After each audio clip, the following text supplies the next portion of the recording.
Boleh kiri dia tak apa dah orang kata. Orang nak turun cara tu. Itu maksud ij'alna lil muttaqina imama. Artinya minta dengan Tuhan jadi pemimpin. Pemimpin tu luahlah. Luah.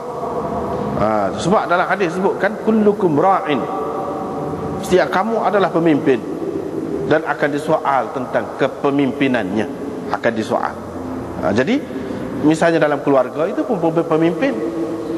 Jadi minta biar jadi pemimpin. Maknanya ada orang kan dia sekat diri dia jadi pemimpin. Sekat diri dia. Ni ayat ni walaupun pendek, kita tidak maksud nak pergi ke dalam tafsir, tapi memang Quran ni luah makna dia. Sikit sebanyak boleh rayak lah sepintas lalu sebab kita nak baca hadis ni. Jadi minta ij'alna lil muttaqina imama tu jadi secara tidak langsung dalam tu minta biar kita ni boleh nikah, barulah boleh jadi ketua keluarga. Kalau tidak nak jadi ketua keluarga lah ke mana? Ada orang yang tidak mampu berkahwin. Ada maknanya tak boleh jadi imam. Tak boleh jadi imam pada keluarga pun tak boleh. Seorang dia ni minta biar jadi imam. Jadi imam tu luah, jadi pemimpin tu luah. Hak kita nampak, hak mudahnya semua kita tengok ni umumnya orang ni berkeluarga lah. Jadi minta jadi pemimpin, pemimpin dalam keluarga. Situ dulu minta. Lepas tu kadang-kadang jadi dah dia tidak jadi pemimpin juga. Hanya pemimpin pun rakyat dia tu seorang, bini dia tak boleh misalnya. Boleh jadi. Jadi minta lil muttaqin tu ramah tu. Maknanya bukan seorang bini saja nak jadi pemimpin, bukan kepada bini saja. Kalau boleh ada anak pun ada. Masuk situ berlaku. Secara tidak langsung bila kita doa ni dengan sendirinya minta berlaku. Lepas tu minta tu pula anak-anak tu lagu mana? Biar menurut dengar kata. Itu makna muttaqin tu. Kalau ada rakyat pun rakyat tak dengar kata, rakyat jadi nak memberontak saja, tak jadi. Susah lagu tu. Macam mana nak melaksanakan banyak perkara yang besar-besar sedangkan kucak kacir orang bawah kita tu. Makna minta tu biar tenang, biar aman, biar menurut, biar patuh, selalu dah. Doanya sependek je tapi masuk belakang dalam tu. Waj'alna lil muttaqina imama. Lepas tu bila kita jadi pemimpin kepada orang-orang yang baik tadi, masyarakat yang baik, tentu menjadi contoh kepada orang lain. Orang nak buat kita ni sebagai contoh. Dan hak jadi baik ni imam kepada orang-orang yang bertakwa ni lagu mana? Iaitu dia ada panduan dia, bukan tak ada panduan. Nak jadi imaman lil muttaqin ini dia kena ada panduan. Panduan tu kepada dia. Itulah Imam Bukhari nak ayat sini, iaitu mengikut sunnah Nabi sallallahu alaihi wasallam. Baru berjaya. Barulah akan adalah muttaqin gapo tu, barulah ada. Kalau tidak ada. Kalau tidak ada. Sebab kita tengok di negara-negara orang tidak Islam, majulah kita. Memang mewah lah dari segi mewah, tapi dari segi ketakwaan tidak ada. Tidak ada arti dalam dunia ni. Tidak ada arti. Sebab maksud memerintah, maksud gapo ni untuk taat kepada Allah Subhanahu Wa Taala. Kalau tidak membawa ke situ, menyenangkan orang untuk melakukan maksiat saja, tidak ada arti. Jadi pemimpin kepada rakyat ataupun negara yang seperti itu tak ada makna. Maknanya dalam Islam ni jadi pemimpin ke situ. Kalau menikah dalam keluarga, dalam jadi ketua keluarga pun ke situ juga pergi. Dalam masyarakat, ketua negara pun ke situ juga pergi. Baru ada makna. Kalau tidak, tak ada makna. Dan nak boleh ada makna, kena ikut sunnah Nabi SAW. Macam mana kita nak ikut sunnah Nabi?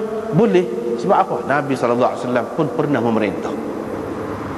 Dia bukan memerintah keluarga dia saja, bukan memerintah anak beranak dia saja, bukan memerintah masyarakat dia hak dekat sekeliling saja, tapi dia memerintah dunia. Memerintah. Jadi daripada sekecil-kecil kumpulan kepada sebesar-besar kumpulan. Jadi kita boleh dapat contoh. Tidak seperti sesetengah Nabi yang lain. Tidak seperti sesetengah Nabi yang lain. Misalnya Nabi Isa, dia tidak menikah, mengikut tidak menikah. Orang Kristian percaya begitu. Dia tidak menikah. Jadi kita nak tahu lagu mana dia. panduan nak jadikan dia tu sebagai panduan dalam rumah tangga, nak jadi pemimpin dalam keluarga, kita nak buat dia tu sebagai panduan lagu mana? Kalau tak ada contoh, dia dengan isteri dia, dengan anak dia, tak ada contoh. Dia tidak pernah mereta. Jadi kita nak buat contoh lagu mana?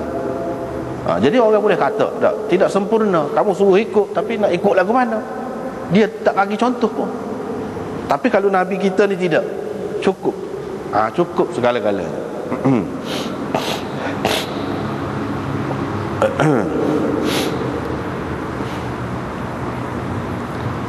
Ibnu Aun berkata 3 perkara. Saya suka untuk diri saya, dan saya suka untuk saudara-saudara saya.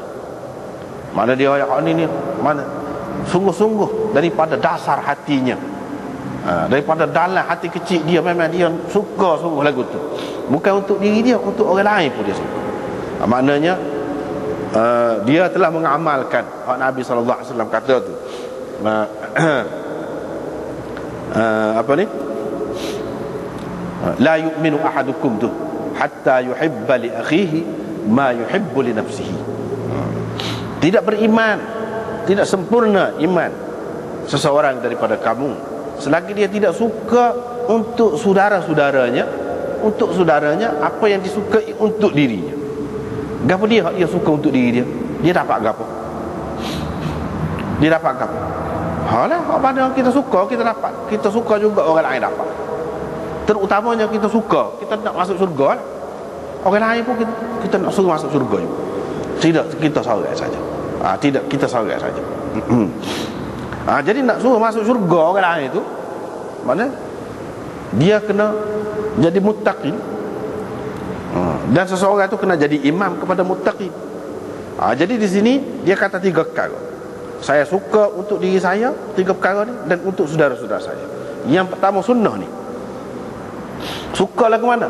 Kalau mereka belajar sunnah, ngaji sunnah, ngaji hadis ni, dan mereka bertanya tentangnya.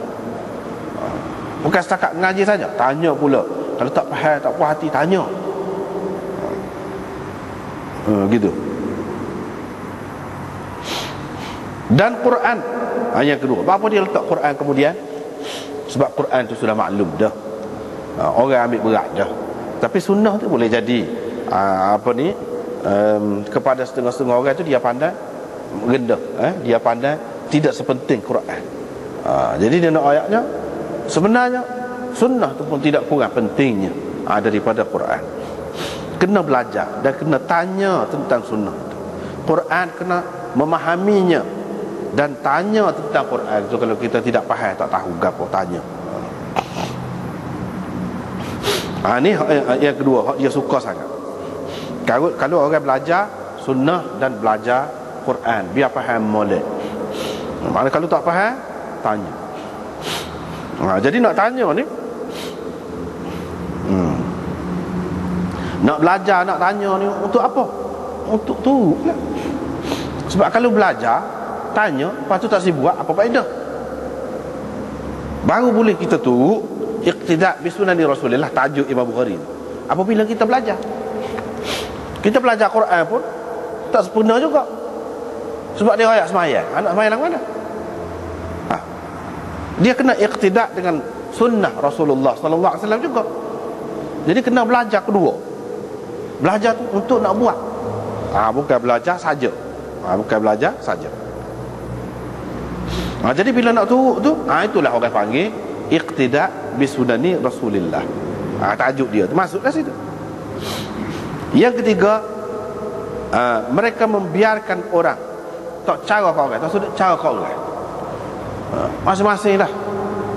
Jadi ambil duduk cara duduk, habis masa duduk buat tak secara, kecuali kerana sesuatu kebajikan baru bincang.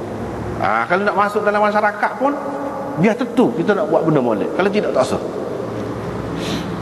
Yada'un nas, mana tak sah cara orang. Tak sah cara orang, tak sah campur orang. Satu. Yang kedua, tak sah cara orang, mana tak sah melibatkan diri dengan urusan dunia yang berkait dengan orang. Tak sah. Kecuali kita yakin kita dapat buat kewajikan. Kalau kita nak masuk campur dengan orang, bergaul dalam masyarakat,